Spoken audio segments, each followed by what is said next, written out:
And we will have another one more session, that is our chairman of the university will be walking in later on, maybe about 2 p.m.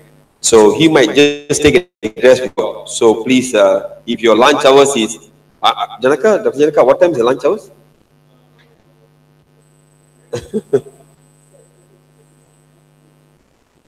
12:30 to 1:30. Yeah, okay, 12:30 to 1:30. So you have your meal 12:30 to 1:30, and let's make sure that all of you are here 1:30. Yeah, and we will have some sharing from the chairman, and you know he's a corporate figure, so he can also share with you some insights on some topics to be discovered further. Yeah, as far as management is concerned, and also he's in the media, so telecommunication media is also there very actively. So you can also ask him some questions with regards to that. Okay, without any further delay, sorry, Dato, I've taken your time. It's okay. Yep. Now I leave it with your good hands to take us through the your talk on Okay. Thank you, Professor Dr. Prem, for the introduction. And first of all, I'd like to thank the university for giving me the opportunity to share my knowledge while I was serving with the government. That is 33 years. All my service with the government is mostly all in environmental sector. Only the first 7 years is in treasury, means finance man. The first 7 years. Then I was the Director General of National Solid Waste for 7 years, in mostly about 14 years. Then KETA, Minister of Energy, 2 years. I met Dr. Shadi when I was the Director General of Solid Waste. So now I'm a corporate figure. I joined with MRCB as an advisor on waste to energy, and also advisor a few companies on energy-related matters. Yeah. So now the university gave me this title, Environment and Energy Management. It's a mouthful actually. It's a mouthful, but luckily they put environment and energy together. And then easy because I was spending my terms as the Deputy Secretary of KETA, that is in charge of energy and green tech, and also in the what do you call it, environment sector. Now, my presentation approach, as usual, if there's no setting, then our discussion will be haywire. We go everywhere. So first, I have to put the scenario setting before we move on the government commitment in environment and energy, where we now challenges market enabler in conclusion. Now the scenario setting before we goes on to the real talk of the matter.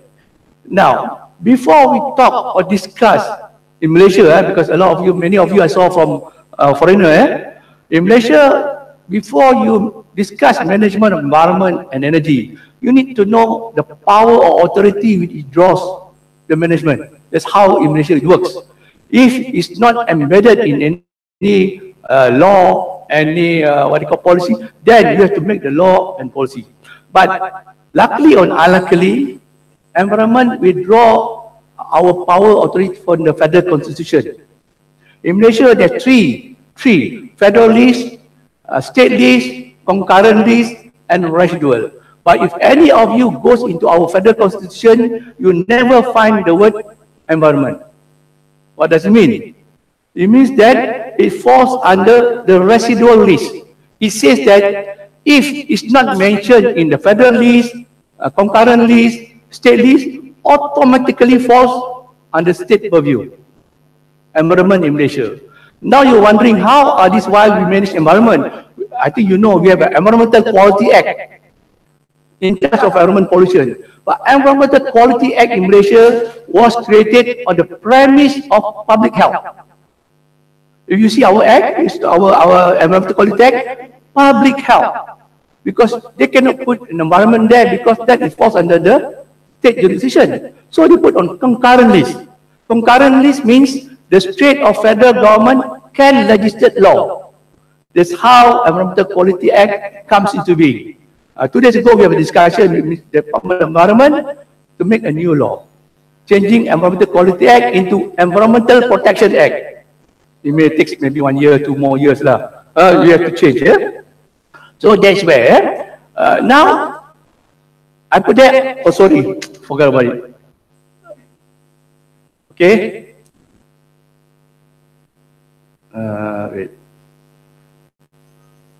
Okay, here.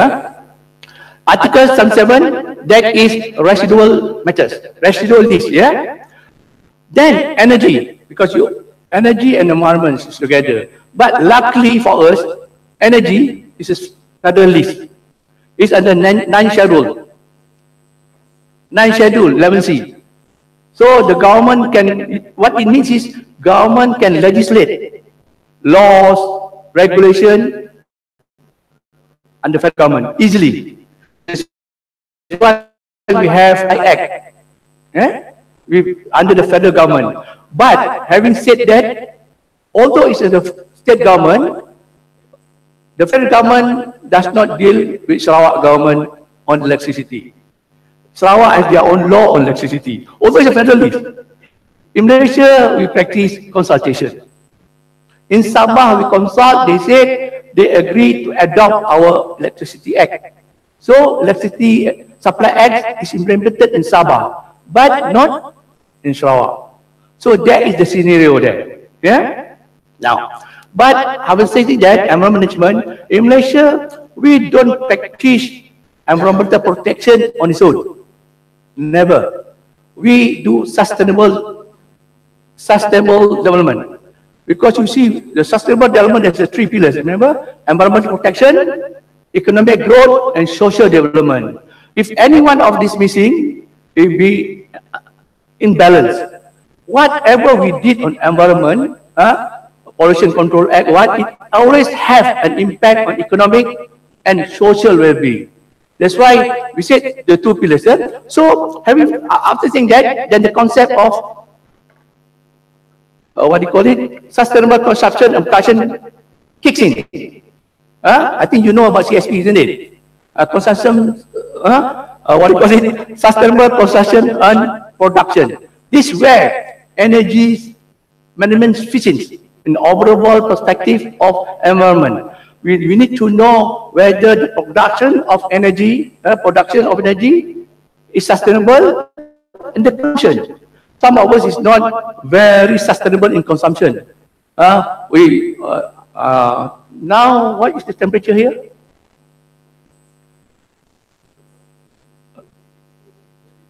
Cannot be 26. Because in government building, you must put 24. Cannot, because when you went to the hotel, it's worse than winter in Europe. So the consumption is not sustainable. The production, then the production is not sustainable. Consumption is worse, because I'll tell you later how our production electricity, whether it's sustainable or not. Yeah.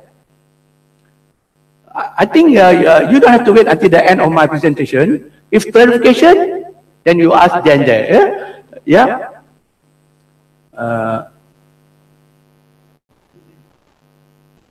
Okay. Sorry. Not just with this very sensitive remote control. Okay. I think this is the one.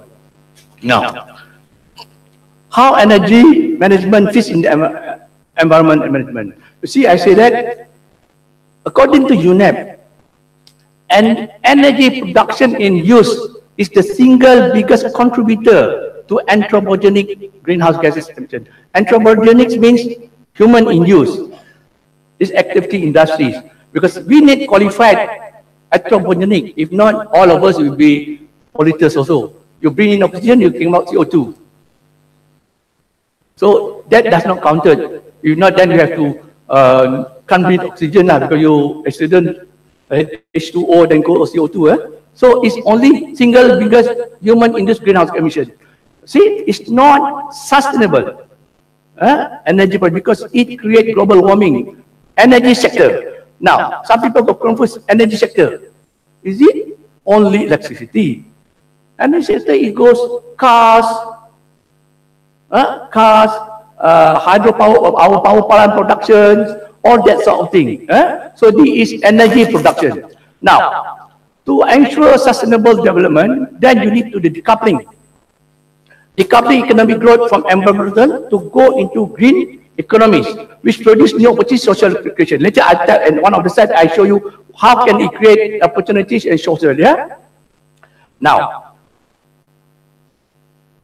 people said, developed country, you have to develop, doesn't mean anything, yeah? You have to develop. So, economic growth goes on, and economic and environmental degradation goes on. So now, we need to decouple.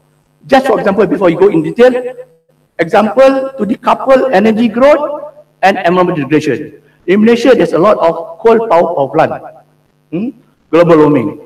But then again, if we have no choice, we cannot take renewable energy sources, we go for coal. But in Malaysia, we are building ultra supercritical coal power plant. We use clean coal. We call it green coal. In common, a green coal. A green coal. You come in, if you green coal mean, okay, if you take from Indonesia, not so green. If you take from Australia, a bit greener. So Malaysia, from Australia, from Indonesia, from South Africa, it's from Mexican, from Russia also. You got 4 countries. But Indonesia, a lot of impurities content, so not so coal. But if not so clean coal, then you have to come up with the technology, because this is University of Science and Technology, isn't it? Yours. So you can't change what God's made. But the God gives you knowledge to come up with technologies which can counter it. For example, wind in Malaysia, we want to build wind turbine. But they say wind turbine, the velocity of wind in Malaysia is very low. So how to do it? So I said there's 2 things to make a wind turbine in Malaysia successful. One, wind velocity. But if wind velocity in Malaysia is 5 meters per second, so that's God's creation. You can't change that. But you can have technology where the wind turbine technology can turn electricity at a very low wind velocity. So we already get some university to do research on that. Now, okay, decoupling, achieving green growth. I mentioned here, sorry, I have to go down here, too small. ARENA, International Renewable Energy Association. They say that in the Gulf, who's from the Gulf country? No, I thought I saw a few. No Gulf, Gulf country said, in Gulf countries, the target in 2030 alone, with the renewable energy, if they use solar, they can create jobs over 240 direct jobs and 210,000 people involving renewable. That's 2030 alone. So it create market for this renewable energy. And then in Dubai, the renewable energy solar is only 5.85 US cents per kilowatt hour. 5.8 cents. Malaysia, average 38.35 cents per kilowatt hour. But that one is in USD. But time by 4, if last time 2 point something, it's much better. And so that is where the sustainability of energy management to go from traditional fossil fuel to renewable energy. That's how we manage in Malaysia. Later, when I go to Malaysia scenario, this overall scenario, yeah? Okay. In the US, 6 to 14 cents, almost the same. Better. Malaysia, although the US don't like global warming, but they still do good things. Okay. This is Green Technology Master Plan of Malaysia. In that master plan, in 2030, the green business will contribute 1.5 nation GDP, increase from 7.9 billion to 60 billion. That's what sustainability is. Environmental protection, social and economics. Social, of course, it creates job opportunities, it creates better income, it creates more finance production for the countries. Yeah. Okay.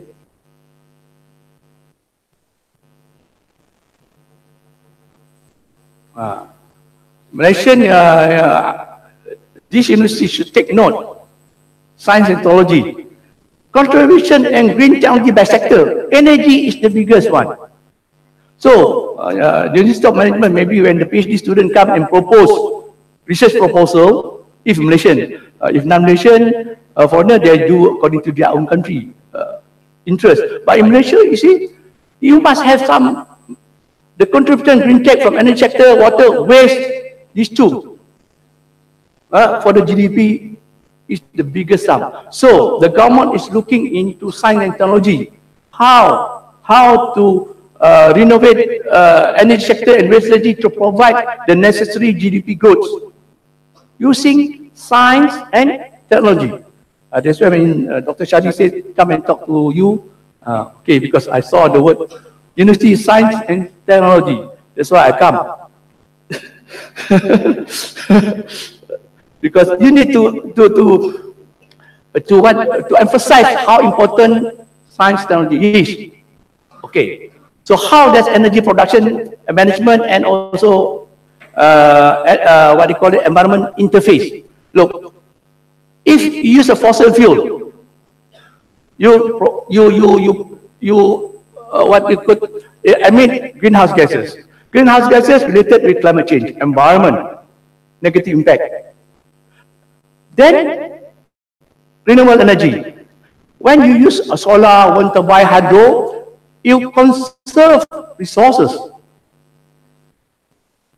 So, less greenhouse, better environment. That is where you have to balance the production, as mentioned there, and the consumption and product. You consume, if you don't have renewable energy, you consume coal, you consume gas, your hydro for your power plant. But if you change to renewable, the consumption is renewable, where you use solar, you use water, hydro, big question mark also. How big hydro, small hydro, is sustainable. Some says it's only those hydro power plant which generates 30 megawatt is sustainable. Bigger, not sustainable to the environment because it creates methane gas to the inundation of the. They say maybe 15 years when the environment is stable, the dam environment, then only the energy from hydro is sustainable. There's a lot pro and cons on that. If not, the Chinese see gorgeous dam. So huge, yeah. Okay. Then waste to energy. Waste. In Kuala Lumpur alone, 3,000 solid. When I say waste, is solid waste, rubbish. So we use solid waste, more sexy. If not, I become the DG of rubbish. So I become the Director General of solid waste. It's nicer to hear. So when we use waste to energy plant, incinerator, gasification, then you avoid landfill. Then you avoid methane emission. Methane is 32 times than CO2, the global warming potential. So better environment. But the game changer is new technology, R&D, solar, geothermal, net energy metering. I don't know, you're aware that government is pursuing net energy metering, where they use what they call it, smart meters. They can control, they can advise you remotely how much energy you want to consume. That's net energy metering. The government is rolling out that soon, but it's still under studying because net energy metering is not only the equipment, but because it's used on ICT, radio wave frequency, which type of frequency you want to use. If a flat land, flat area, no building, what type of frequency? If a building, because sometimes you use the radio frequency, then the meter can't read. Because later nobody comes and knock to your door to check your meter. They can check from HQ or TNB. So all these are technologies. All these are technologies. Now, you should be happy here, UST. Must should be happy because in the Peter Thompson, President of General Assembly, said in last year, May last year, today is almost May. Transformative power of science, innovation, technology is clearly, abundantly clear. With all, if properly done, all this technology, science, and innovation can take us the solution required achievement of all 70, I think Sustainable Development Goal by 2020. That's the President Peter Thompson said.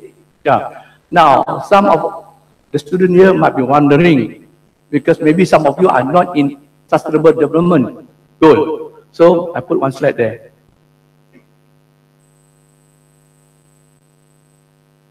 These are Sustainable Development Goals listed by the United Nations. Yeah, 17.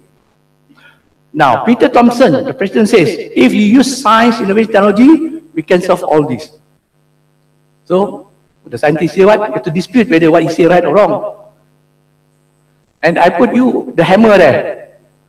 That is the one that is important to our topics today. Because I don't think so, what do you call it, this all gender equality. Is there any gender equality on SLT? So we are talking this.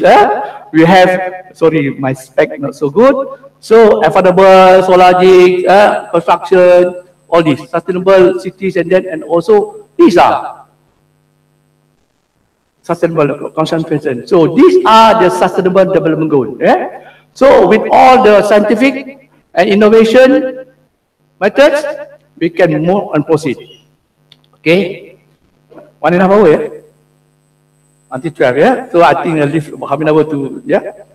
Okay, now, we can talk and talk and talk if the government does not put in place the policy that we can talk. The people sometimes don't understand why should the government control putting up laws and regulation, law and regulation. If the government don't put laws and regulation and policy, you'll be everywhere. You don't have focus. So you'll be everywhere but nowhere. Here and there, because you don't have focus. Yeah? So the government said, okay, I use the 11 Malaysia plan. That is the latest government development plan in Malaysia. The 11 Malaysia plan is supposed to end by 2020. So there's two, for energy and environment, there's two main chapters. Chapter 6 and Chapter 7. You look at that. Now, the Malaysian plan is actually a guidance not only for the people, community, but also private sector, industry, and commercial. It's like you buy a land, if you don't go to the local authority, you don't see the planning, you buy your land there, very expensive, beautiful scenery, and only 5 years time, LRT is on top of you. A lot happened. We didn't go and see the local planning to buy houses. We thought, nice place, buy it. But you don't know, government already makes some planning. MRT going to, so there's a lot of houses, you see, beautiful houses, MRT come right at their door. So this is so policy planning. If you know what is the government's plan, policy in the development plan, especially students here who go into venture in business sector, industry sector, they know what to do. If the government committed a few % renewable energy, then you know where to go. Right now, people looking solar. Government already put up the solar. I don't know where the business sector here. We are doing utility scale solar, where we tender every year twice or 3 times.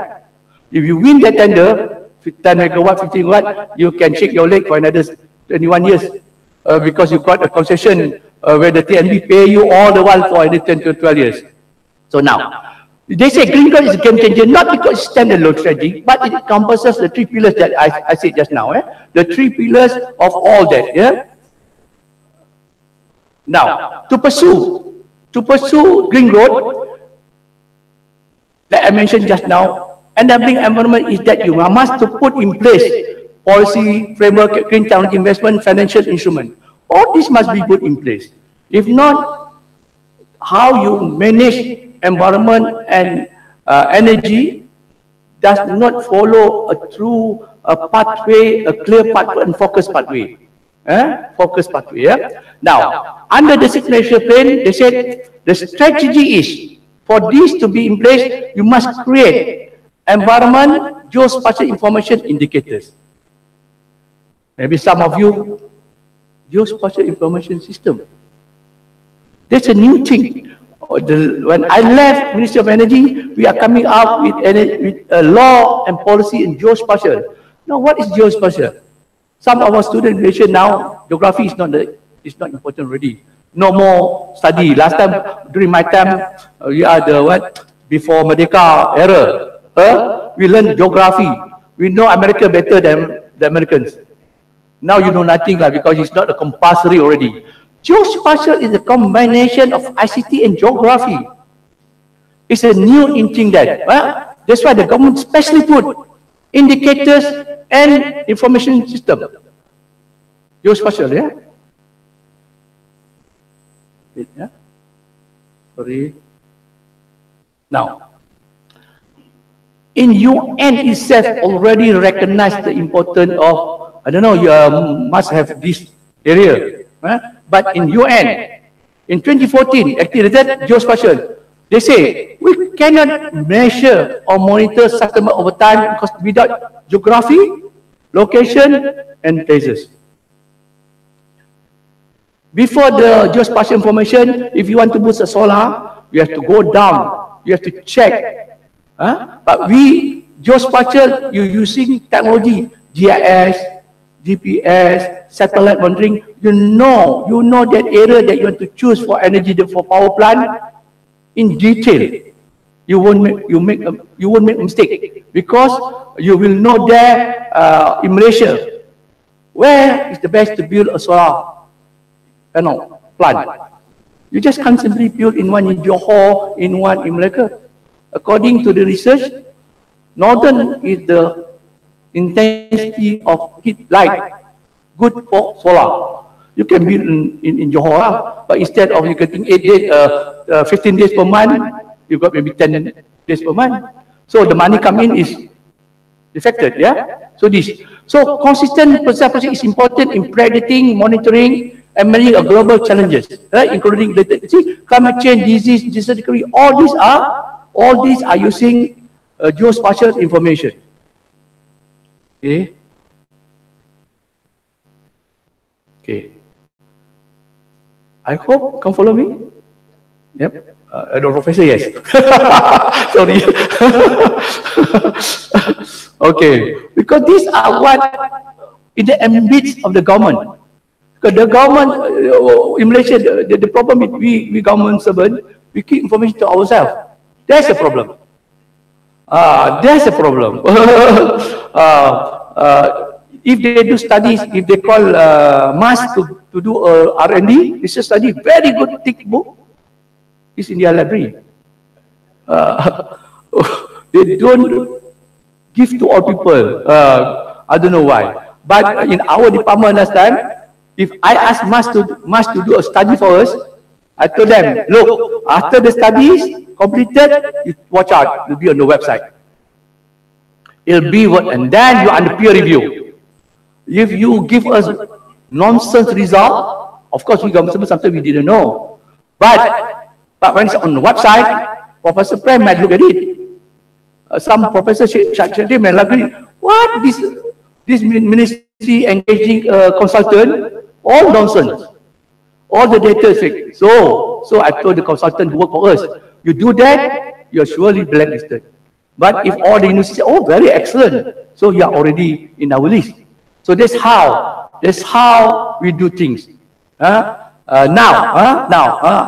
Maybe last time we are afraid people scrutinize us for our studies. Maybe we got a half-past-6 consultants to do job for us. So if it's not let the world knows, they got scot-free of getting a bad report.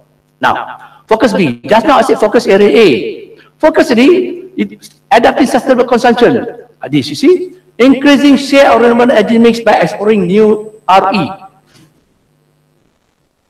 We need to go on new renewable. I don't know, you heard about geothermal? Geothermal, ocean technology, OTEX, I think Prophet Jafar, Abu Jafar, then geothermal in Malaysia, they try to do geothermal.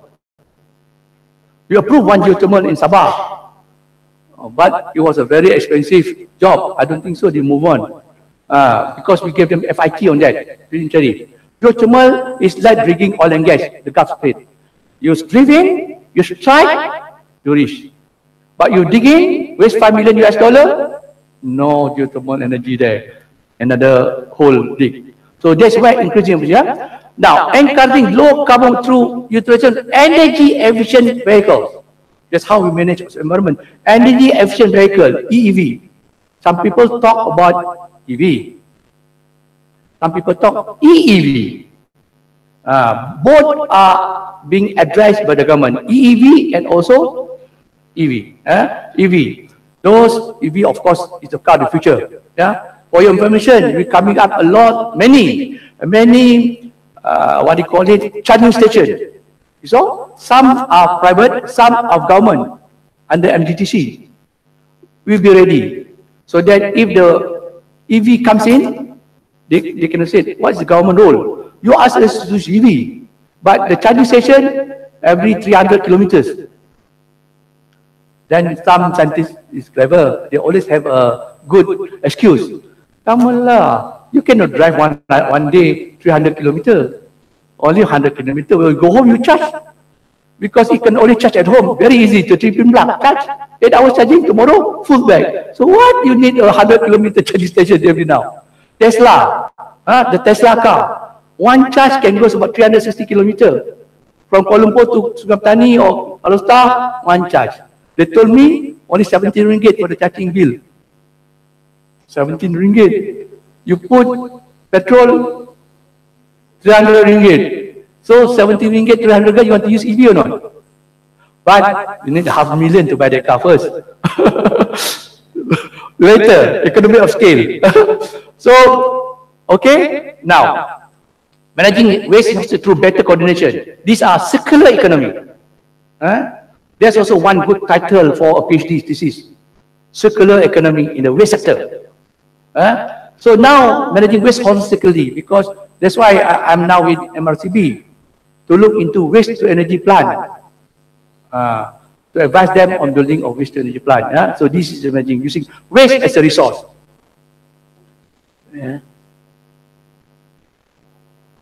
Okay.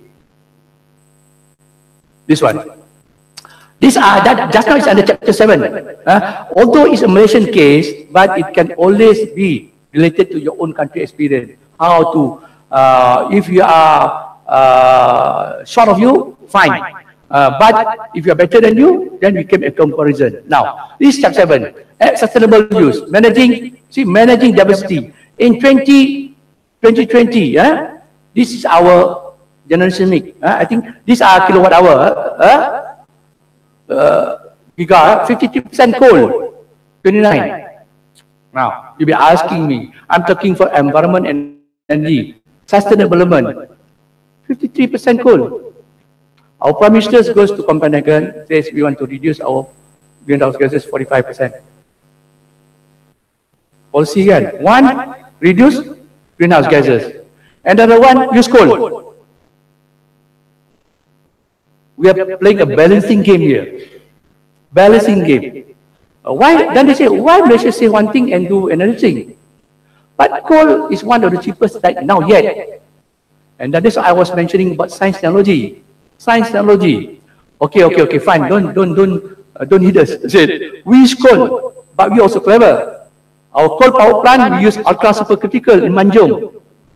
Manjung power plant, we use ultra supercritical, which can pulverize the coal and ensure that there's less emission of greenhouse gases. The pollution is being controlled. Ultra supercritical, but it's expensive. But if you want to balance, as you say, Professor, balancing games, then you have to do that. If not, we get hit in the climate change convention for doing this. Now, just now, Land Act doesn't work. Now money talks. No money, no talk. So the government has to come out with this. Budget lah. Budget. Budget is not for fun of it. For example, Green Technology Finance Scheme to promote investment green energy. 5 billion on top of the additional one. These are Green Technology Finance Scheme to promote investment. You have to go to MGTC to get it. If you don't know the government has put up this money, then you investor or industry, you have to use your own money totally. But if the government has put this, then is those bad good proposals will get it because it's one-to-one sometimes. Yeah, this is the one. The government has put in this. Now, because the rest I won't look, I look into energy. energy will supply 672. The rest are all the money, the rest. So if the government has put up this, any government in the management thing, they must put in money. And they must put in the program in the plan, like this budget 208. If there's no such money in the budget, you can move. There's some government agency, sometimes they lost sight on that. They forgot to put in the budget that year. If you don't have, people say, object kepala, the heading in the budget book, if you don't have that, how good your plan is, you won't take off. Then you have to, next year, then they keep on telling the officers, remember next year, put in the budget 2019. You forget again, good plan won't work. It's lost in papers. Usually, sometimes we was too busy doing things, fighting fires, you forget the planning. The money, you forget the money. So if you don't have the money, do that, then you witness. Or if this guy want to sacrifice 1.4 billion, give you some. You think I want to give you? I say I also don't have enough in 1.4 billion. Okay. Now we can talk. Malaysia always says that our forest cover 80%. Our tree cover 80%, forest cover 50%. Last time you say that, anybody say okay, because there's no technology then. They take my word lah. I got 80%, you know. Then now with the remote sensing, the satellite, come on. You look satellite NOAA, you said it's green, it's all brown, you know. So where's your 80%? So energy. To have knowledge and data is very, very important. I have a problem when I was in the ministry. I said, we have the UN agency wants us the list of names, expert in wastewater, for example. I said, yes, we have a lot of us. We got university here, university there, on the department. Okay, give us the name. Apa ya? You can't get the name also because you don't have the data. University have a lot. But they don't have the data, then you won't be able. So that's important, the scenario is. Let's see, yeah? Hold on. Where are we? Okay. In terms of environmental management, sorry, yeah?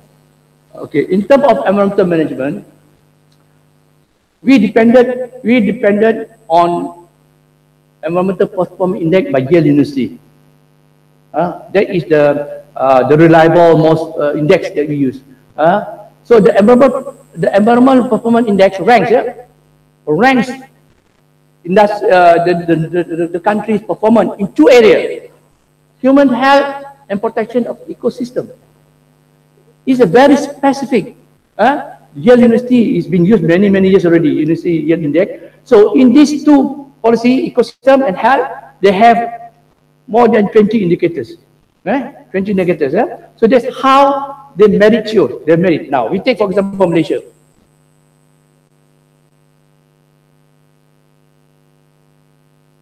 Oh. Sorry. Okay. This is what I say just now. You go to Yale University website, they have this. 2016. Remember environmental health, ecosystem variety. All these are. They got environmental, what you call risk exposure, household quality, air pollution, all this. All countries in the world will have the same index. Because I cannot measure Professor Prem different criteria and Dr. Shadi, it must be the same. These are the things, yeah? Now, where's Malaysia? 63 of 80. This is our score. 2016, 2017 have not come out. So some of you country here, maybe you can search. Of course, the best is the Scandinavian. The Scandinavian is excellent. 90, Iceland, all the Scandinavian. UK also goes on number 12. But I think we are the best in Saudi Asia, maybe. Singapore, alamak, 14. 14, ours is 62, 63. Now, you're wondering, are we that bad in the management of energy environment? Are we that bad? Now, That's why I say just the indicator, the creator, you must know what they measure. This is how we are measured. How ecosystem, drinking water, blah, blah, blah, blah, all this, you see? This is how every country is measured. This for Malaysia case. This is excellent. Access to electricity. Malaysia, in Semenanjung, about 99% people electricity. In Sabah Sarawak, 95, 96. But overall, 99, this is the peninsula, this is the east state, sanitation. You see? But then, I was mentioning frost cover. Imagine, non-available. So I was telling our people, hey, come on. Not available. I thought we always tell the world 80%, 50%, but they put an A. Of course, we have no point there. So your rating is down. Nitrogen, who's good in nitrogen balance here? 0. Who's good in all this? All this, yeah. Climate change energy, so we don't know. So this one, of course, we always good lah. Because we have a haze every day. So you must be good lah. So we have good. So these are, when they calculate all this, Malaysia goes number 63. Malaysian being Malaysian, we never agree it is bad. So we come up with Malaysian EPI. We have a Malaysian EPI, but the slide I already take it out. Malaysian EPI. We do the NRE and UKM did it. Different parameter, a bit. But they go and talk with UN, with Yale. This is how we want to measure Malaysia. So there's two, one under the Yale indicator and that's our own. Which Ministry of Natural Resources said it reflects better Malaysian environment. So that's why I said the indicator criteria must be good. Yeah? I'm not saying Yale is wrong. I said that is the parameter that they use. It's our fault if you can get this. If you got this, 80% of our forest cover, sorry, you have to make differentiate. Forest cover and tree cover. Forest cover is our virgin forest. That's 50%. Tree cover, it goes into the rubber, together with the rubber tree. The UN then don't recognize our palm tree, because palm tree is not forest to them. Oh yeah, because if you include that, you get more than that. If not, the dates is coming. The dates tree, palm, but they only consider rubber tree as forest, not palm tree. So that's different. Okay, any question? Not yet. Okay. Now, these are internationally.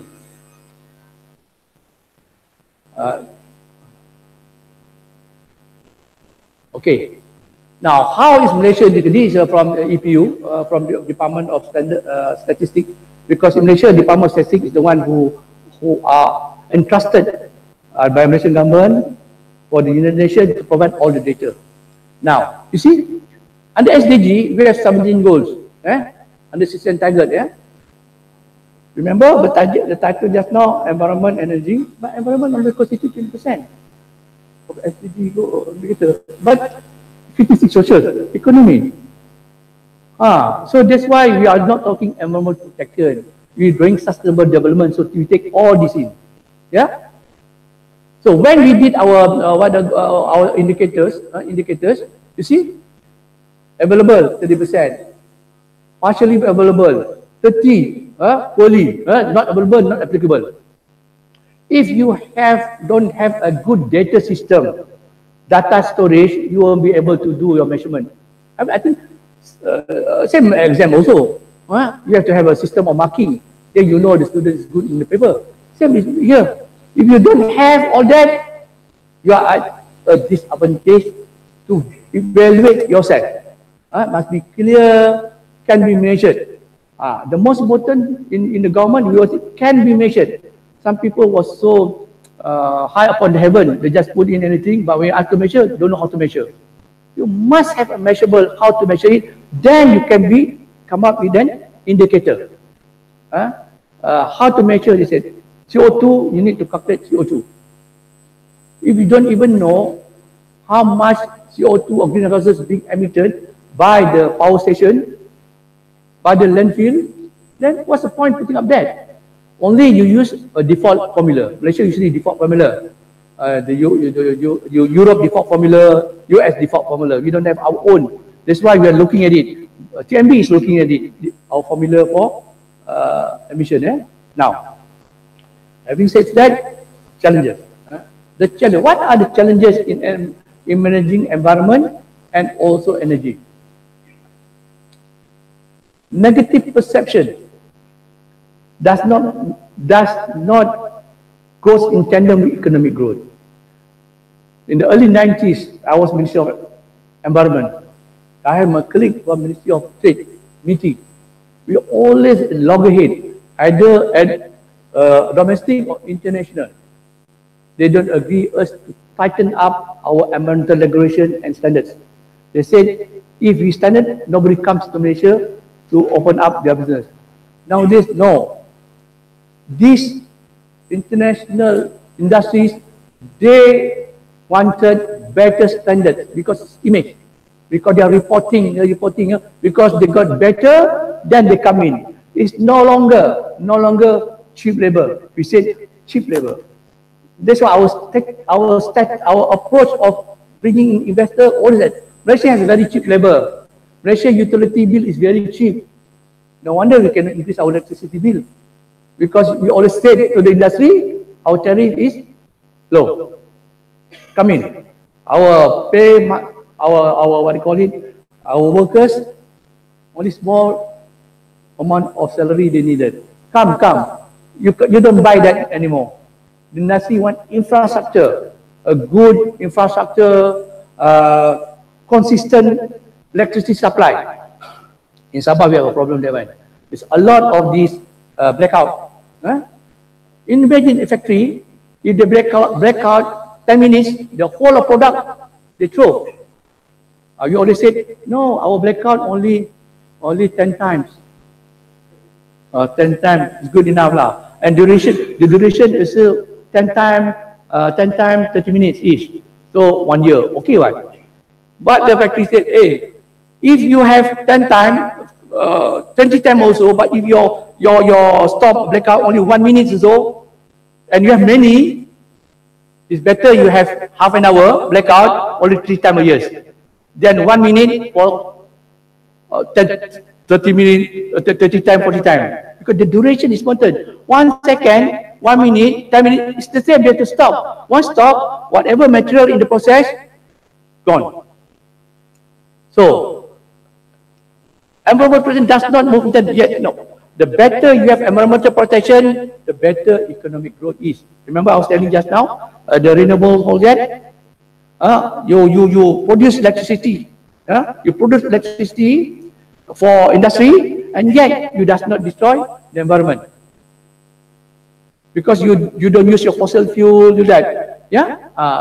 You can ask me the question, Germany in 2016, 1 day, 100% from renewable energy, none from fossil fuel. 1 day, German, 1 single day, no fossil fuel. So, environmental protection is better because when no fossil fuel, they save a lot of importation of gas and oil. Because German does not produce like us, it's not that. So that's the way. Then also Sweden. Sweden now import rubbish. Because their waste management is so good that they incinerate their solid waste to produce electricity power wholly. So much so that they don't have enough waste.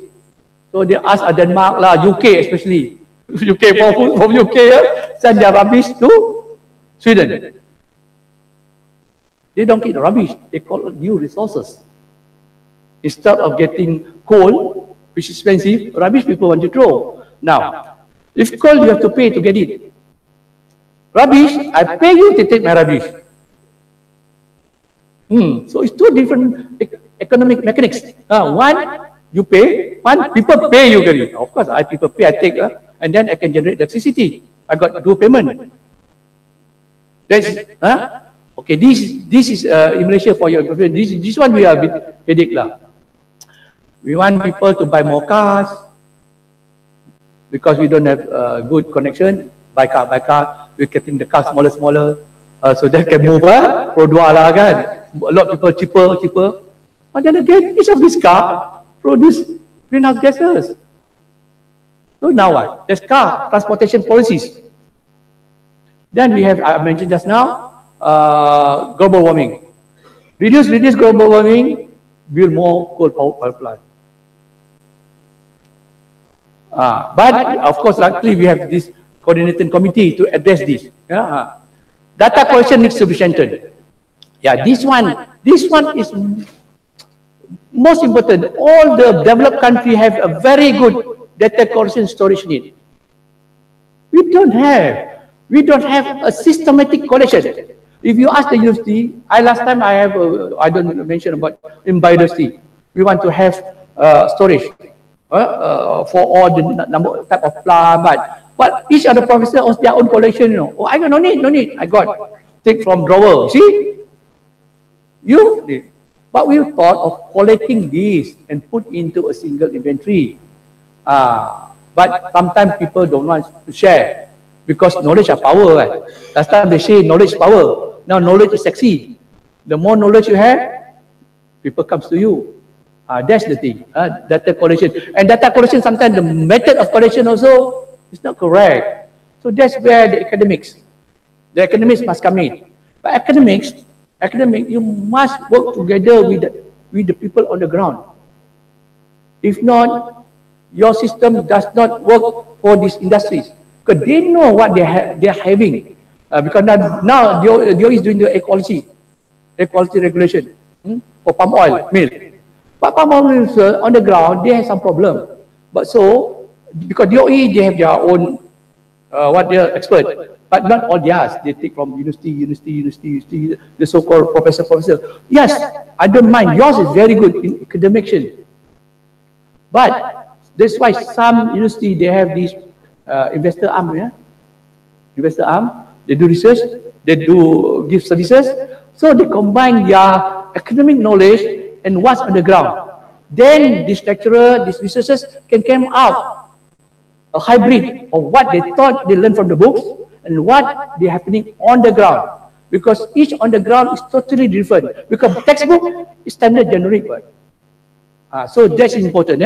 Now this environment management, I don't think so we can solve it. We have to move. Initially, my PhD is on this. Initially. Then, at the end of the day, the finding is always you can change the constitution, so forget about the PhD, use different title. Got a different, my PhD is on multilateral environmental agreement, climate change, all this. So, these are the challenges, how move. If you see, the destination here is here. If you can go to straight route, you can always circumvent. That's where the ingenuity of the scientists, the technologies, and also the administrator. Don't leave out the administrator, the management. Although they are not so good in their scientific, but they know how to find out things that the scientists, the technologists didn't look at that. I'm a scientist, so I'm a biologist. Sometimes we have one track of mind. The managers, they have ways of doing things, go here, they get where you are. So you must equip that one. Opportunities, okay. Sorry. Okay, got a few more minutes more. Okay. These are our green technology master plan. If you don't know our master plan, how you are going to do energy management? You need to know. Sector, renewable energy, energy efficiency. In renewable energy, these are the target. We want 20% RE mix, 33% installed capacity. RE mix. Our Bakun dams, 2,400 megawatt. We have a big dam in Sarawak. The Bakun Dam, 2,400 megawatt hydro. So We are going to mix it. That's why if you look into Energy Commission website, I think they're going to tender again for this utility scale solar. Every year, Malaysia wants to build about 1,000 megawatt. No, 200 in Semenanjung, 50 in Sabah. Large scale solar. Large scale solar. So those who are interested, who are commercially inclined, some of the professors also they have inclined, they put up proposal, go into the tender to build between 1 megawatt to 50 megawatt. You got it? Good. Energy efficiency, this reduction of electricity consumption, this is about efficiency. I was talking about net energy metering, smart grid. These are all efficiency. Not renewable energy. It's on the system. Reduction, yeah. See, I quote some of, from overseas. China. They already surpassed the 105 gigawatt solar installation. I thought a few years ago, the Japan has the biggest solar panel, floating solar panel. I think China already overtake them already. Japan, solar, more large scale. See, this one. See, you know that we have a feed-in tariff. Have you looked into your electricity bill? Who look into the electricity bill or your father pay? Electricity bill, there is percentage there, 1.6%. Feed-in tariff, one, where for every money that you put for your bill, the government tax you 1.6%. Because maybe you're all about 30 ringgit, 40 ringgit, you didn't see that. But for those 1 million, for the industry, they look at it. Because 1.6% on top of the bill, they charge 1.6% on top of that, goes to the government to pay for renewable energy. That's where FIT. But in Japan, when they stop FIT, they stop, see the financial incentive, it can be good and bad. When they stop feed-in tariff, automatically in Japan, they go for this, large scale utility. Large scale utility, they don't use the money they take from us. They use power purchase agreement, they discuss with the utility. Feed-in tariff, for your question, for feed-in tariff, which is administered by SEDA, Sustainable Development, is for 5 types of renewable energy. Biogas, biomass, mini hydro, solar already stopped last year.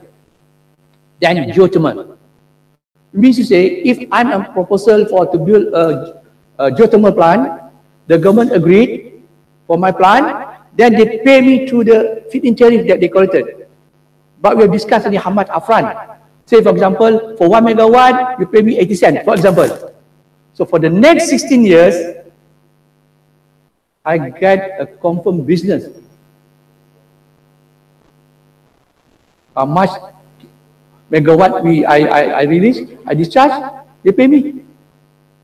That's the money there. So now they turn to Indonesia, so Malaysia is the key market, yeah? See? Now, each policy has an impact for another policy. When FIT ends, they go for battery storage system. You see the solar panel in Malaysia, it does not stand on its own. It goes to the grid, national grid. They connect. If I don't produce, for example, I'm supposed to produce 50 megawatt for my solar plant. That day, I only managed to send in 30 megawatt. TMB comes in immediately to put the 20 megawatts. But of course, they charge you. And you receive the 20 megawatts. Right? So that's how it works. We don't have individual grid yet, all in the national grid. Only in Kedah, Kulem, they got a different grid. You're familiar with Kulem Technology Park in Kedah? Electricity is not produced, it's not supplied by TNB. It's by a company, Nur. They charge all the industry there and pay to Nur. Ours TNB. We only got. That's why I think you don't realize on that. That's Nur. Yeah. So now, battery storage. These are about battery storage. People were busy doing EV. people using solar. But those smart people who don't have the money, they go for battery storage. Come out with a good technology on battery storage. Because in a solar plant, without a battery storage, you cannot store the energy in the day. So it can be used maybe in the night for hours, 5 hours with the battery storage. That's why it makes the EV vehicle is still not really commercial viable for because of battery storage. The car you need a battery storage to make it move. If the battery storage is not good, that's why I said you can go only 200, 100 kilometers because the battery storage is not good. So the technology now, while people are busy building the EV, some other people sector are building battery. Come out with battery. That is because a lot of solar plants being built in Malaysia. They use inverter, battery, all that. Yeah. Okay. Oh, just now I didn't show this one. So I think okay, it's the same. Okay. Opportunity in the waste sector. Just now in the waste sector. See, these are all energy by renewable. 280 megawatt in 2023. There is solid waste, there is biomass, biogas, mini hydro, and solar photovoltaic. You see, it falls from 66% to 9%, but the biomass increased. Solid waste here not so much is going to. So these are how the management of energy in Malaysia is, how they foresee. But these are electricity, you know. Production. Okay, market enabler. To promote all this, then you have to have a market enabler. Yeah, all right.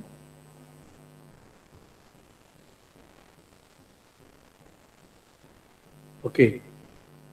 Have you heard the green procurement? Government green procurement. The rest of the students, Malaysia has embarked on government green procurement.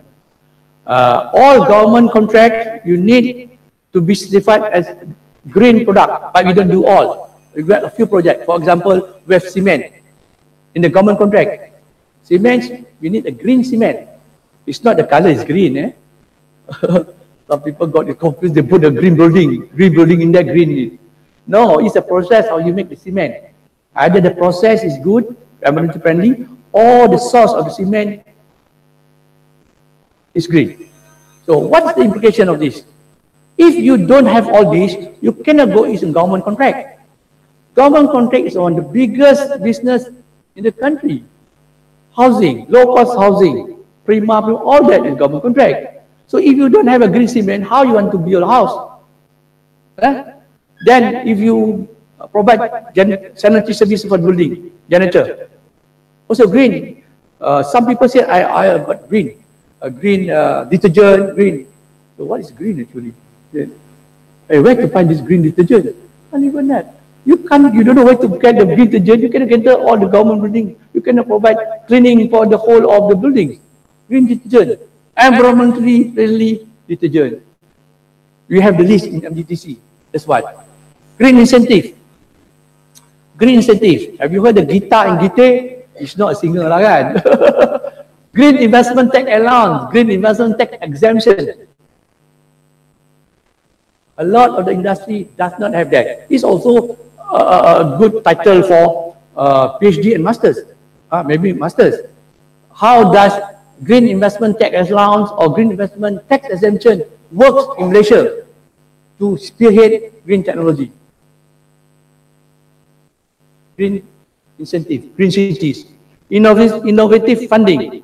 Innovative funding I mentioned just now, the FIT. Feed-in tariff is innovative funding. One of that. There's many more. Right? Okay.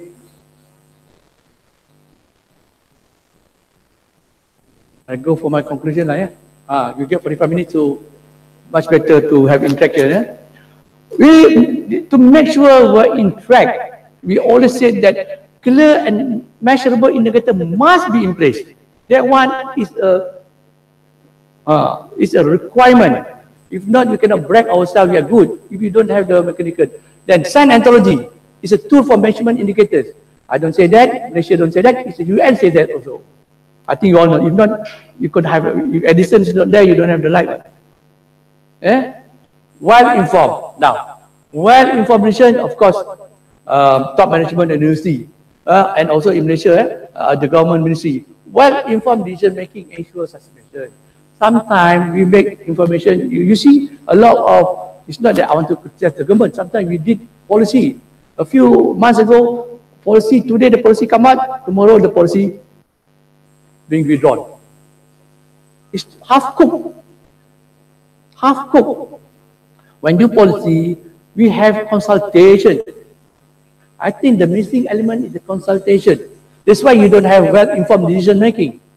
Because now I'm the chairman of the environmental consultant and companies. So my member said, my God, what are they doing? It's not acceptable to us. You can't implement this. It's terrible. So we gave a meeting. Now we open up a discussion. It's good on paper, but that's not the real thing. Industries, commercial.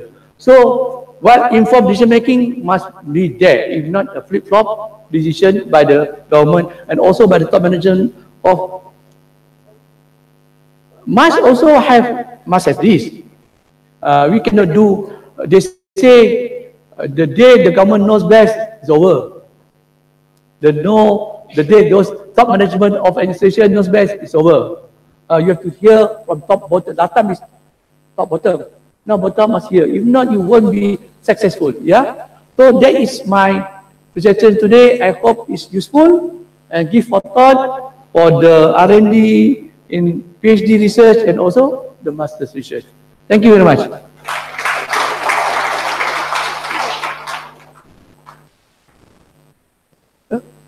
Question? Yeah.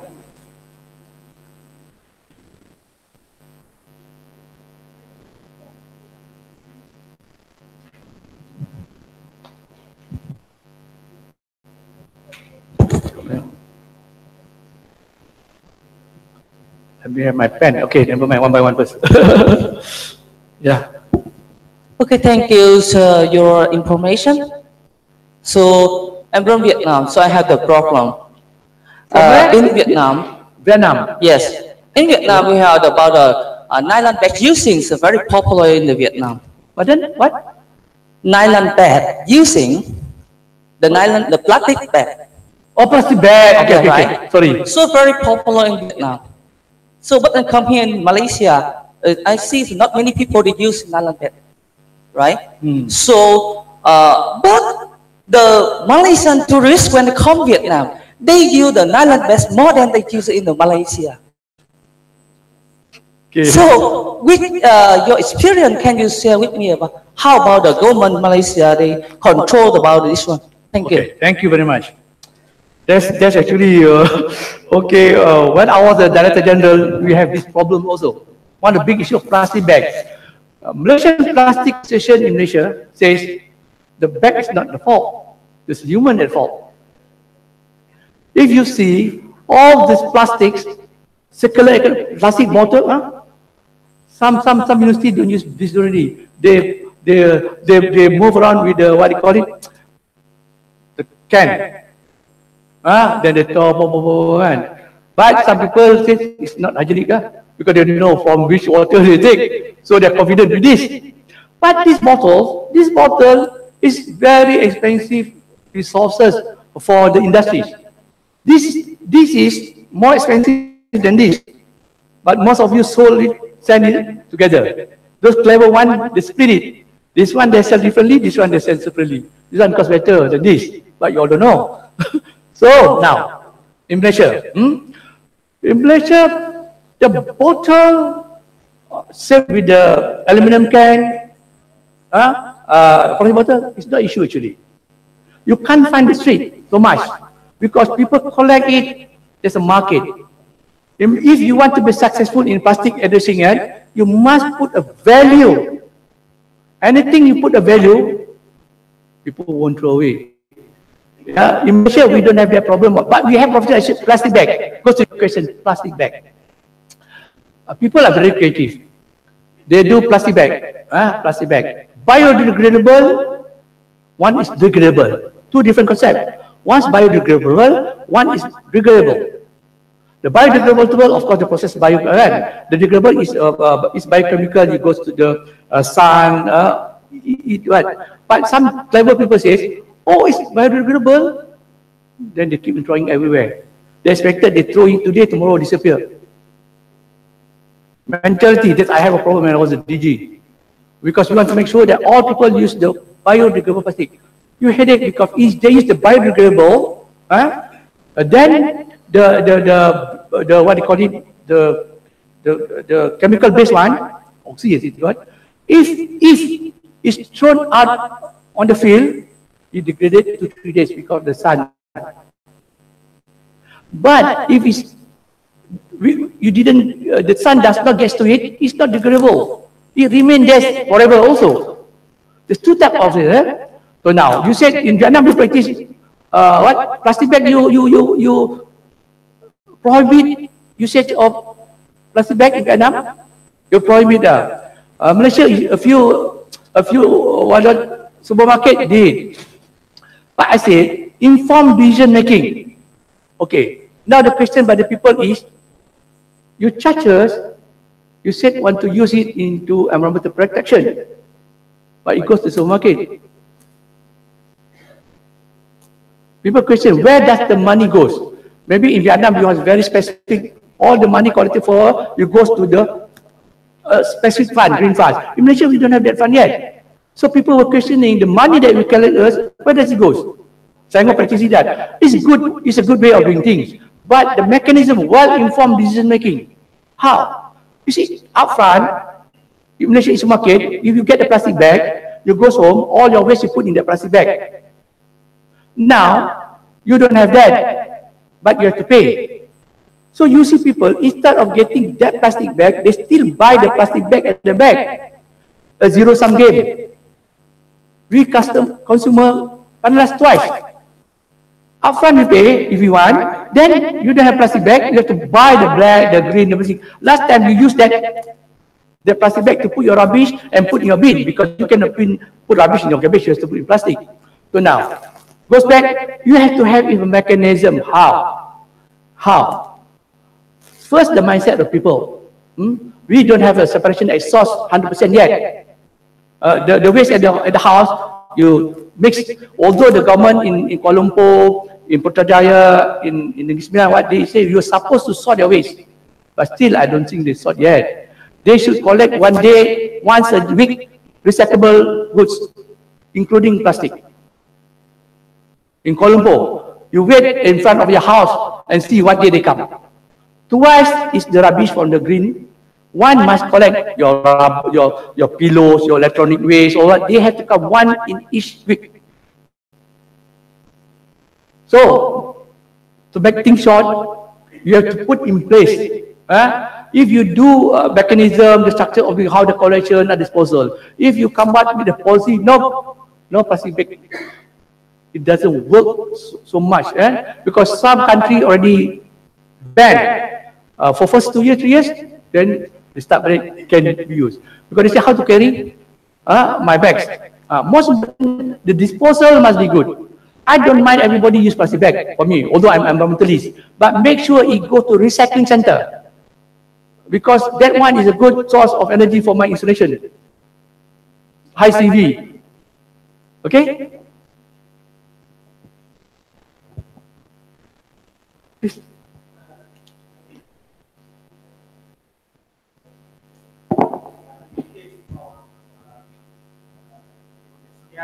For example, in Melaka, they ban this polystyrene packing.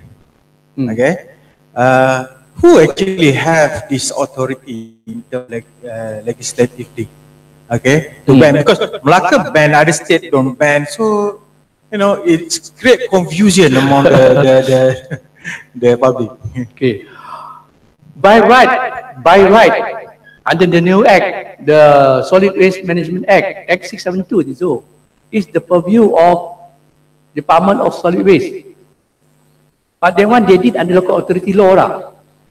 and authority. So now, because there's not a concentrated effort as yet, that's why maybe Melaka said, because Malaysia is what green tech, dia punya motto, they want to go maju kan.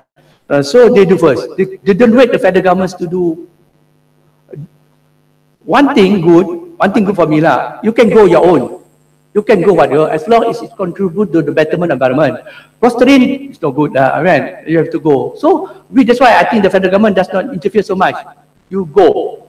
Although we have the law, federal government, but if you want to do it, so don't worry. Fostering is not good. Let them do it. We follow.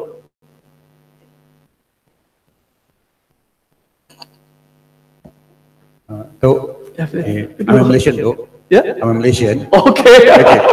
So, Okay. I'm attracted with your slides. Okay. Which you mentioned about green business. Yeah. Okay, and as per your slide, you mentioned that by year 2030, we can generate revenue about 60 billion. Am I correct? Correct. That's under the Green Technology Master Plan. Yeah. Yeah. So now, if you calculate simple calculation though, that is from 2018 right up to 2030, about 12 years there. Okay, so there is a jump from 7.9 billion to 60 billion. There's about 52 billion. Correct. Am I correct? So, yeah, that's right. So the 52 billion, if you just do a simple calculation, we generate about 4.5 billion per year to achieve the 60 billion. My first question is, can we achieve? If yes, second question, do we have enough resources to achieve that? Thank you. Thank you. Green business, eh? If you put up waste to energy plant in Kuala Lumpur, we don't have a waste to energy plant. One. Waste to energy plant costs about 1 billion, for example, or 1,000. How much already contribution to the economic? Because the plant itself costs about 1 billion for 1,000 ton per day waste in Kuala Lumpur. Because Broga costs 1.5 B, which you stop it. 1.5 B. There is capital expenditure, not OPEX yet. OPEX take about 3-4 million. There's one plan now.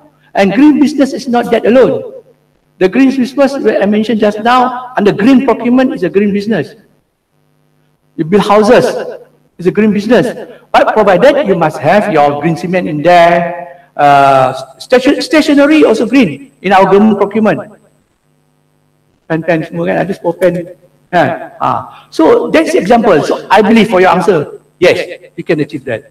Because the mechanism is there. Remember that I said you gite. If people knows the text there, when I also don't know, they don't know. When I came in, the advisor with the private sector, you don't know. They go and ask now because it's going to close at 2020. This is 2022, but the government is flexi on that. It close 2020, the gite, but the government can always extend it. If your answer just now if they find that cannot achieve it, that's why you have to go the green financing incentive. That is the market enabler. So the data and storage must be good. So the people who at EPU or the assembly must have the data yearly. So if you already calculate average this one, if you fall short, then the government must come out with new incentive, new great growth area. If not, you can achieve.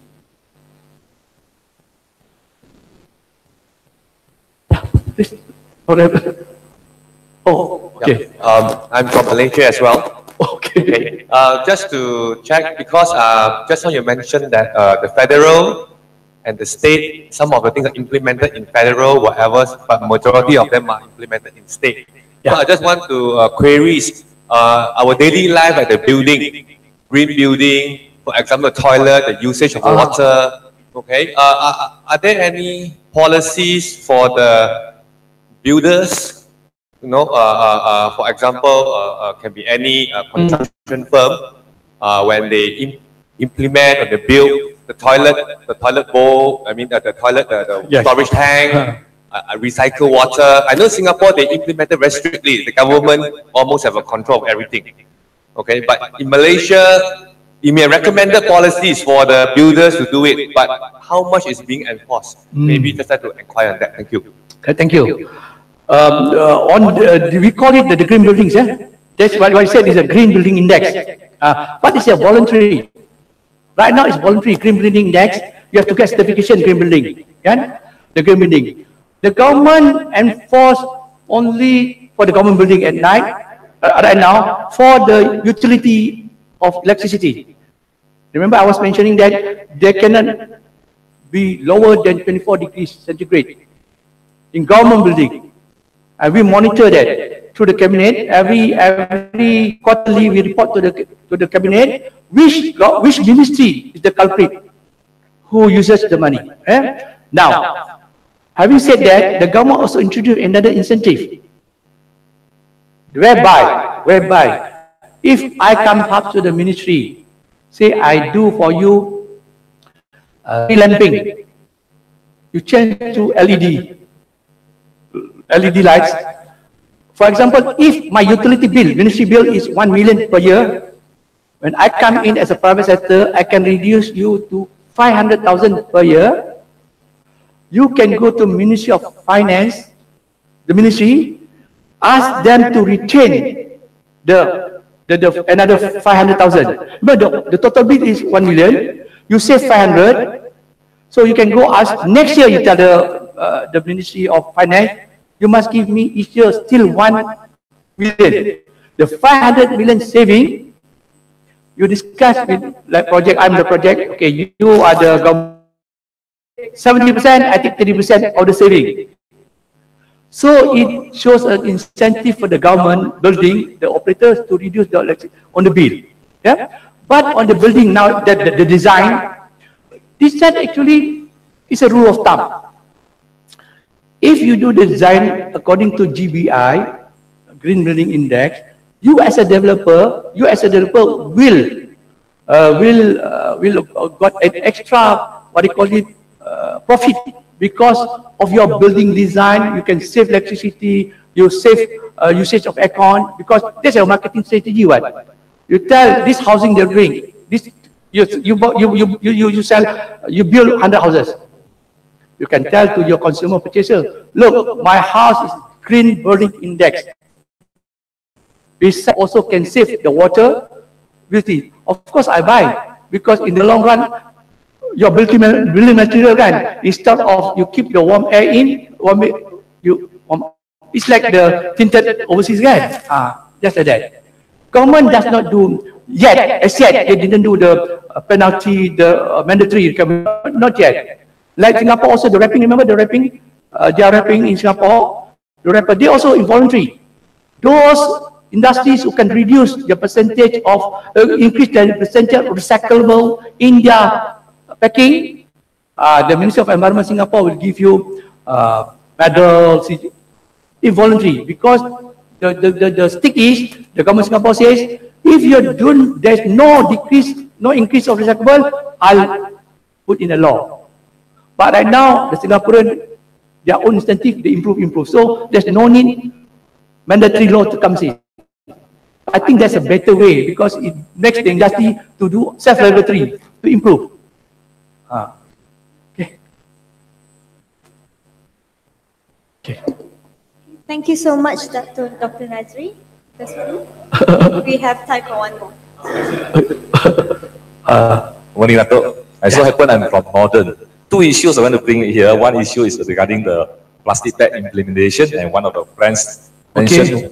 The other issue is IPP.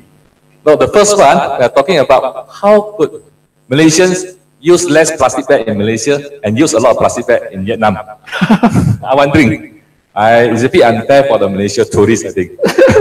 I think it's a mentality of the trader, your businessman. If you don't provide plastic bag, then we got no choice. You have to bring. Now, back to the state where I come from, not mention the name here. 10 years ago, when government implemented no plastic bag, it started on the weekend first, only Saturday and Sunday. At that time, a lot of the hoo-ha, the hoo-ha against the voice here and there. the government doing upside down things, no use plastic bag, no. And it proves that the implementation is good, not only for the state and for the environment and for the people in Malaysia and the world overall for the global warmings. So therefore, subsequently, they implemented every day, no plastic bag. If you want to use plastic bag, you pay 20 cents. And this 20 cent money collected is transparent. They have a fund managed by the state, because they are very scared of the corruption agency. Okay, that's one thing. Dato, second question is personally addressed to you. I think our beloved Prime Minister, when he took over the office, he did mention about the nuclear plant. Yeah, and you were the DG. What is your personal opinion of the nuclear plant in Malaysia? Thank you. Okay. Now the plastic bag is mindset actually. You see, mindset. One example. Our neighbor people in Singapore, they are very well disciplined. No. They don't throw rubbish everywhere. Come here, throw everywhere, because of there's not the law here compared to Singapore. Singapore use a better draconian law. You cannot Singaporean here, you cannot take chewing gum also. Ban. There's two ways, ban. But the mindset is not changed. Because you behave like in Vietnam, because the law that they occupy. But it's a mindset. You see the Japanese mindset. No law in the country that they go where there's no law compared to their law, still they don't litter. So they always say, probably my minister before, they say, you must follow Singapore draconian law. Very good, nobody throws. I say, better go to Japanese, change the mindset. Mindset, no law, they still don't throw. Because the way how they educated in the kindergarten. In kindergarten, our 5 years old, 6 years old, they tell you how to add mathematics. 4 years old, 5 years old, to teach you a standard 1 syllabus. But in Japan, they use the basic of living. You don't throw here, how to clean the kitchen, that's all. They don't torture you with preparation of your mathematics or science class, no such thing. But I told them that's where the education department must go. It's a mindset. Then only we can strive for this of plastic. You like Sangome is a good one, people hantam because the mindset of the people does not in tandem with environment. It's a mindset. When I was a DG, they said, what's the worst challenges that I'm having? Changing people mindset. That's the worst. My colleague come back from Japan. Just came back. So his son was being punished by the teacher. The teacher said, go and pick rubbish around the schools. Punishment, at school. So after 3 hours, the teacher got worried because the son has not come back. Called the parent, please, sorry, your son has not come back into the class. What happened? What punishment you gave to him? So he said, collecting rubbish. You got the wrong punishment for my son. In Japan, they call it rubbish is a good way of doing things. I mean, it's part and parcel. Go and collect rubbish. So they searched the boy. The boy was in the drain, in the field collecting rubbish because the school is dirty. Moral ethics, different country, different, So the teacher here thought that it's a punishment. In Japan, that's not a punishment. It's a good way of doing things to collect. Nuclear plant. That one a headache question. I was working in nuclear plant not when I was DG, but I was deputy secretary of KETA. We're supposed to have nuclear plant by 2030. Suppose. Then the tsunami comes in. The Fukushima comes in. So we don't know when yet. But for all intent and purposes, we still do the R&D because nuclear plant there's a lot of technology, Not one time. When you say nuclear plant, it's a generic, but they got the cold water. So back to this question, it's a pros and cons. Some of our people says nuclear plant is the solution. It's the solution because it's cheaper in the long run. But another one said, if something has gone wrong, there's no turning back. I've been to Fukushima. The power plant that is destroyed. They asked me to wear all this, close here, close there, all that, and with all the Geiger counter here. I go into the plant. But if in Malaysia happened that incident, I think we are dead. Because in Japan, all the topsoil along the area, they clean up the topsoil, I think how many inches topsoil. They put all in the plastic bag. You saw how dangerous is that lah. They're very serious. The topsoil. And 40 kilometers, I went there, it's a ghost town. You saw cars, beautiful cars, all lying along the road. Nobody dares to see it. All the restaurant, all that. So, back to the question, are we all intent purposes, discussion, research is still on, but we just don't put a figure when. If Fukushima does not happen, I think it must be earlier lah. But Fukushima unfortunately happens. It's not because of the power plant. Japanese here, because when they build the power plant, the generator for the alternate cover to cooling the generator, the genset is lower. So when the tsunami comes in, the generator set all being flooded. So there's no secondary electricity supply to cool the reactor. That's why it meltdowns. So now you go Japan and Fukushima, you saw thick wall along the, I think how many feet? When they do the modeling, professor, they said the tsunami wall is only 6 meters above. Then that year is more than that. The modeling they didn't expect it. So now along the beach, higher walls is being built to cater for any tsunami. So I can answer your question when, but we'll be prepared because all the fossil fuel will run out unless you find a very sustainable renewable energy, solar, wind, geothermal, hydro.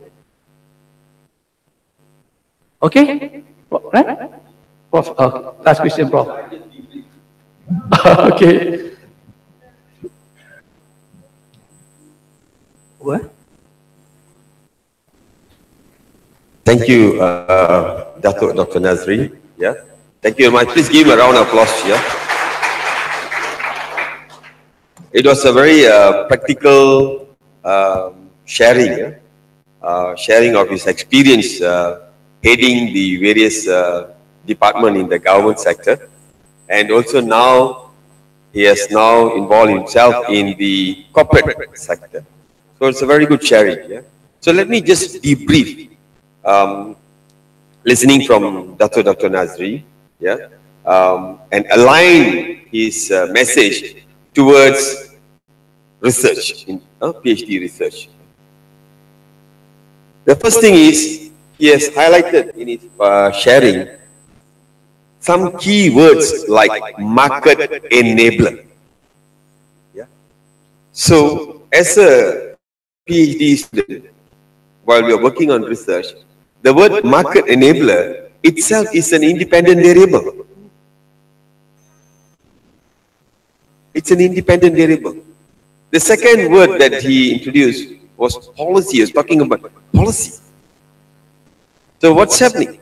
Policy is also moderator. It moderates the situation depending on how stringent the policies are. Singapore policies are very stringent as compared to Malaysian policy when it comes to this. Yeah. So then the policy can make can play a role of a moderator. Yeah? Maybe we are not technical people like Dr. Shadi. I'm not a technical guy like Dr. Shadi. But what I'm saying is, for a business and management PhD, you can always make a study, conduct a study on the implication of policy. Yeah, the implication of policy towards energy paradigm. You see that? Policy implication on energy paradigm. What Dato Nadzri has shared with us is actually, he was talking about the paradigm shift from where we started, where we are right now, and towards 2030, where we are going. So that's called a paradigm. So a paradigm shift, right? So, but then he also introduced another word, policy. So the policy plays a moderating role. Yeah. So we can conduct a PhD on policy, implication of policy on energy paradigm. These are the beautiful words that he has introduced. Also gave us a meaning to it. As far as the practitioner is concerned, he has given meaning. Now it's for us. If you are interested, then you go and look for literature and references to support those meanings. Yeah. And the next one, he also talked about the sustainable goal, sustainable development goal, where it started off from Copenhagen. Yeah, Copenhagen. And we have some commitment. Not only Malaysia is committed to Copenhagen, every country is committed to Copenhagen. Yeah. So we can also conduct research on looking at the extent of support that the countries has given towards the Copenhagen commitment. Or even we can think about remanufacturing towards sustainable and competitiveness. Remanufacturing. I use the word remanufacturing. Today you already have a manufacturing process. Now what we are going to do is we are looking at how can remanufacturing be done towards sustainability and also towards competitiveness. So we have two words here, two keywords here. And finally, Malaysia and Indonesia today has been challenged very highly on this sustainable development goal. January, the European Union came out, the Parliament, they came out with a law saying that they are going to ban palm oil import from Malaysia and Indonesia. This is a serious business for Malaysia. Why? Because we are the second largest palm oil producing country in the world. And 90% of the palm oil export in the world come out from Indonesia and Malaysia. Indonesia is champion, secondly. Now why is European going to ban the palm oil? This is where a research needs to be conducted. Basically, it is because of non-compliance to RSPO, Roundtable Supply Chain Palm Oil. Non-compliance. Then RSPO started out from the history of Nestle involvement in Indonesia. And that is business, that is PhD. That's why you need to go and study. Why? What happened? So you go back to the history, 2010, March 2010, in Indonesia, where Sinar Mas company is a major supplier of Nestle, the Kit Kat that you take, right? It's basically palm oil product. And that product, that raw material comes from a company called Sinar Mas from Indonesia. Company Sinar Mas is the supplier for Nestle. And Nestle was not involved in anything. No, but it was just the procurement process. It was just the procurement process. And Sinar Mas was a supplier for Nestle. And what happened in the procurement process? Sinar Mas was involved in deforestation in Indonesia, Kalimantan. Extensively involved in it. And what happened? The Greenpeace environmentalists in UK, London, they banned and protest against Sinar Mas.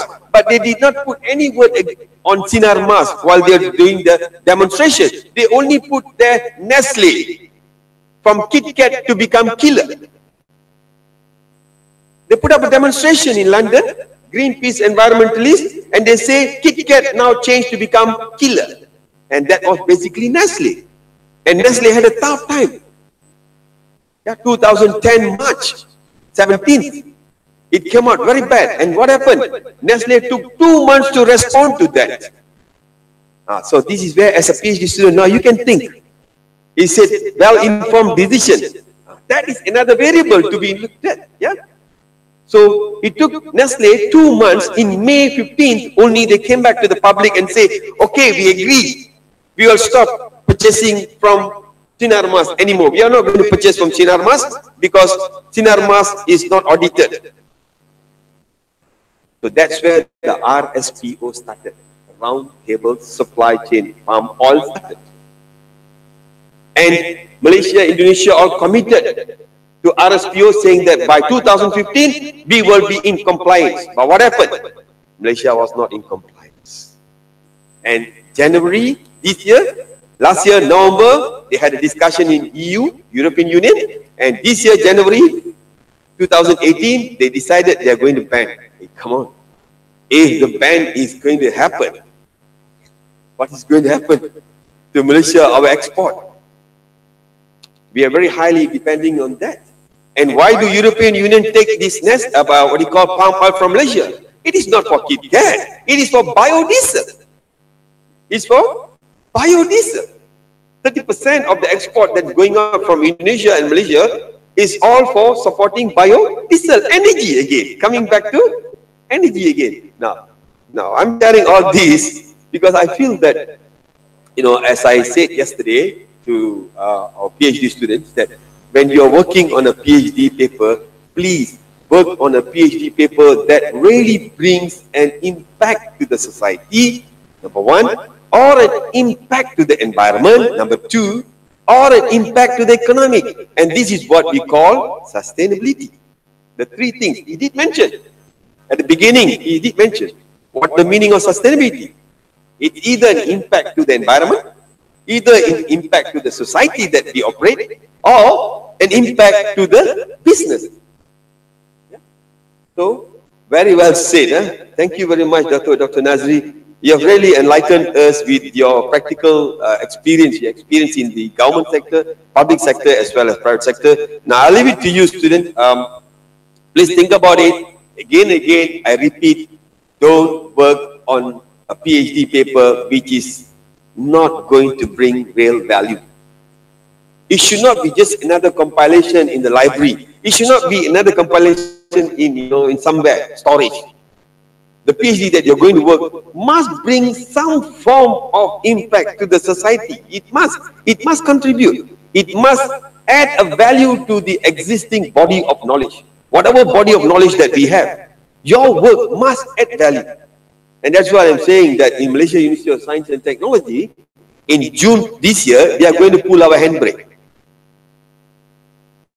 The university is just going to pull the handbrake of taking in PhD students. Yeah, I'm very, very serious about this. Yeah. Yes, today, and this I did share with you, right? Today we have the highest number of PhD students in Malaysia as far as the private university is concerned, 162 students. But I don't take pride.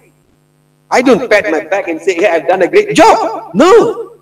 I am looking at what is the contribution of these students to the society, to the business world, yeah, to the environment. These are the three aspects I look always, yeah. So we had some discussion with the top management, and we said that we are just going to pull a handbrake in June and say, hey, enough PhD. Yeah, students. Let's make sure that each and every one of you, we make sure you produce a good paper. Let's focus on that. Yeah. Of course, we will still accept students, but maybe after going through some filtration process, a committee will have to filter the proposal and so on. And once the committee finds the proposal really good, top-notch paper, yes, we may take in. Otherwise, we are just going to say no. Because we are not for-profit university, as I keep on mentioning that. We are not like other universities in the Klang Valley, where for them is money, money, money. They want to make. For us, no. It is not for profit. No one is going to take the money and put it into your pocket. No. So whatever money that we're going to plow it back. Yeah? And we are now looking for QS ranking, world ranking. And now we are in the data input stage for world ranking, going for QS world ranking. So it's a very heavy exercise, and it's going to be an investment of roughly about 400,000. We are committed for that. Yeah, we are committed for that. So let us together partner and go for the ranking. You and me. We partner together and go for the ranking. Yeah. So that's what we are more interested in. Okay. Now with that note, thank you very much, Dr. Nadzri, once again. And sorry, student, each time I listen to this kind of thing, I like to come forward and share my thoughts. Yeah. Just as a summary or debrief of what you just said. Yeah. Thank you. Please remain on stage, Professor. Could we please have Dato, Dr. Nadzri on stage so we could appreciation.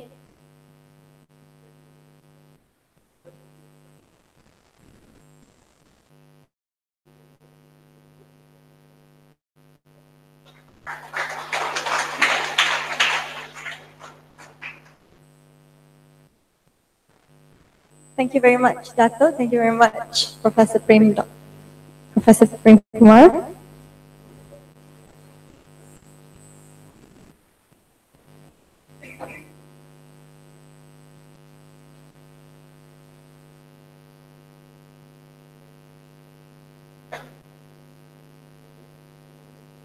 For the next slot, could we please have the update by Chin Jing Hui?